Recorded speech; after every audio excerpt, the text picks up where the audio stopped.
এটা হচ্ছে পঞ্চমীর আরেকটা পার্ট তোমাদের সাথে আমি শেয়ার করলাম আজকে। ওখান থেকে বেরিয়ে আমরা আরেক প্যান্ডেলের উদ্দেশ্যে রওনা দিয়েছিলাম। সেখানে গিয়ে এই মাকে দেখে জাস্ট আমি মুগ্ধ হয়ে গিয়েছিলাম। এত সুন্দর কি করে হতে পারে, মানে এত সুন্দর দেখতে। মানে বৃহস্পতিবার দিন তো দশমী ছিল, দশমীর পরে মানে শুক্রবার দিন এটা দশমী হয়েছে। এত মায়া লাগছিল যে ঠাকুরটাকে বিসর্জন দিয়ে দিবে, এত সুন্দর দেখতে হয়েছে। যাই হোক, তো সেখান থেকে বাবা আমাকে নামিয়ে দেয় অ্যান্ড দেন তারপর আমি একটু দোকানে যাই।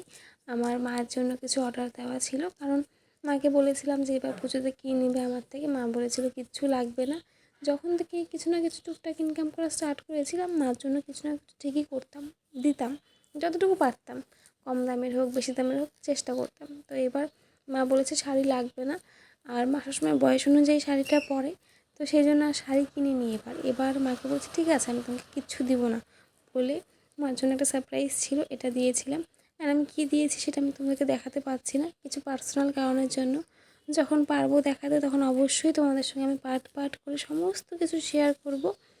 সবাই ভালো থেকো, সুস্থ থেকো, সবার পুজো কেমন কাটালে অবশ্যই জানাবে।